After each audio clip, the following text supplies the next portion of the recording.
You're listening to Tarazi Tuesdays with the Bible as Literature.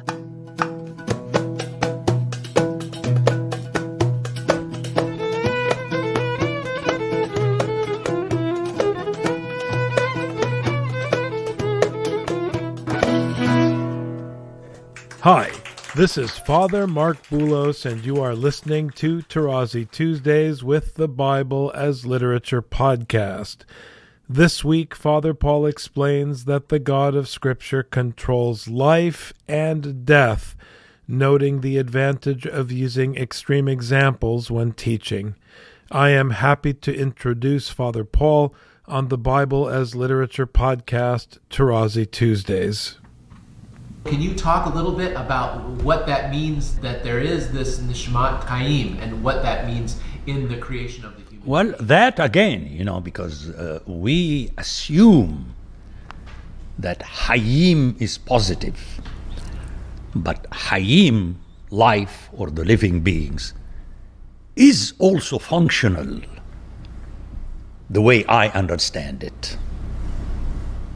Because at one point, concerning the human being, it is going to stop. Which means when you approach the Bible platonically, you're dynamiting it. Because the being is in the soul, it's not in the body. That is eternal. And you keep switching and so on, which means you're still there. In the Bible, no. The other side of the coin of life is death, which means that life is a blessing from God and death is a curse from God. Footnote, that's why suicide is not allowed. It has nothing to do with what theology, the value of the human being, Scripturally, it is not, because you are treading on a taboo area. Now, how is this expressed in Scripture? That is why here, Richard, we have to follow the story that is the medium that relates to you the meaning and function of words. Very early, you have the tree of the life and death. Notice, the good and the evil is the same thing. You don't have two trees. In the text, you have one tree. Now, continue according to this logic. Imagine you're reading Harry Potter. You have to follow its own logic. That when God did not allow man, actually, he exiled him out of the garden so that man would not touch the tree of life, because he was touching it and he was living. Meaning that man does not have control over life and death. You can add his life and death, it doesn't add anything. And this is underscored in the story of Cain. Not he, the individual, nor the human beings have control. Scripturally, now you could tell me, but when I kill you, I have control. That's not the point. The point is to follow the story. One should not do that because it is forbidden. But people do that. David had Uriah killed. I mean, it's a biblical story. But it is immediately judged.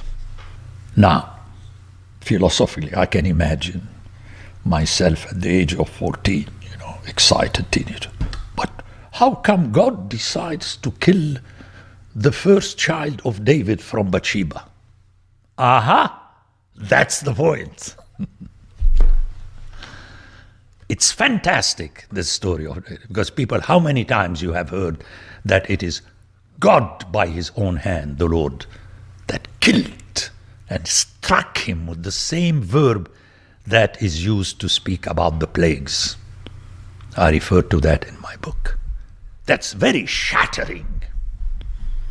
Especially nowadays, the birth is the big deal. And no big deal for God. Because according to the Bible, he gives the birth. Very early with the story of Isaac. Isaac did not come from Abraham. People tell me, how do you know they didn't sleep? Well, I think that at 190, actually, because she asked him to go with Hagar. So where did he come from? From God's promise. But this is already very early. And the man knew Eve, and she got Cain with the Lord. I mean, it's right, written there in the original. Now KJV and RSV say, with the help of the Lord. There is no help there. It is written, with the Lord. So the story of Isaac, if you hear Scripture correctly, is not that strange, if you like, for the God of Scripture. It's strange from your perspective. Everything is coming this way. Now to come back to what you said about this life and death, it's like later in the law, the blessing and the curse, which is the life and death. But it is granted to you. Now, I like the story of the potter because it prepares for Matthew 25. Whether you are aware of or not, it doesn't matter. But Calvin was already imprinted with Greek philosophy, so he came up with predestination. I said, no. It has nothing to do. The predestination is always the act of God, but it doesn't become functional except at the end. Okay, and soon God will have to answer Abraham actually by that time, because Abraham almost cornered God when he said, how could you destroy the whole city? Let's say you have 50. I love that story. It's never ending. Nowadays you make it in 2 lines. No, it's not that exciting. It's 50. Are you sure? Check. No, 50. How about 40? But at the end, he said, look, Abraham, you should have just given in that I am a just judge and then behave on this premise, as Paul says in chapter 3, and not start arguing with me. Because as Paul will say, may God be shown as being judge, just, and the rest of the world lying. Very powerful. That's part of the story. So the whole thing is scriptural, but Scripture, mind you, is not illogical. And logic, as always, even Aristotelian logic, works on axioms. In other words, you have premises. And the premise of Scripture is its own premise, that life and death is granted by God. Philosophically, when we can discuss until doomsday whether it is or it is not. It's like the silly debate between people whether the world has been created by God or it is what it is. I mean, you're losing your time. Can you imagine trying to convince a doctor that blood has the life granted by God? I mean, you're losing your time. This example becomes very important, life and death. I think the most extreme example is not whether to choose to kill an enemy or not, but it's the decision that assumedly only a husband and a father can do, to decide when the doctors tell him, look, we have to save one, either the child or the mother. It is then that I would like to have theologians have a symposium. Can you imagine? You have to decide in the symposium. You're losing your time. Now, the answer of a Semite, obviously you keep your mother because you can make another child. It would be silly to keep the child. The poor child, he didn't have a chance. I mean, this is ridiculous. This is Hallmark. But still, the choice is given to the only one who can make the choice, for whatever reason. So that is the way the Bible is presenting, because obviously they had these cases in those times. So God is presented as being the one who has the power over life and death, the yes and the no. That's the scandal of the emperor in the eyes of the scriptural writer. That's the scandal of Alexander the Great. That's the scandal of Julius Caesar. It's the scandal of David and Solomon, that they would dare to try to wield or control that power. That's the showdown, so to speak. Ultimately, it is. Yes, very clearly. And in the Bible, you have so many stories. Scholars point also to the story of the punishment of David in his progeny, where his son Absalom was killed by him. They can see that it's not only that the first son of David was killed, but his other son Absalom and so on, and then the tension between Solomon and his brother. And you cannot see this. Thank you for your point, because how many times in the classroom you heard, to give a powerful example, you have to go to an extreme, similar to what I said about the decision whether to keep the mother or the child at the time of birth. But if you say, in the morning I saw someone who didn't stop at the stop sign, shall I go before it? Do whatever you want. You get into an accident, the policeman comes, and then you have to go to extreme. And the extreme of godliness / absolute power, you remember that statement, power corrupts, and absolute happens precisely in conjunction with people in those positions, which means, to go back to the Tarazi style, it happens functionally. That yes, indeed. The Orthodox always make fun of the Anglicans, the Henry VIII has many wives, but the Tsars did the same. It's a big deal, because the birth of a child of a king is a potential heir. It's a big deal. And that's why these examples are very important, but the Bible already knew that.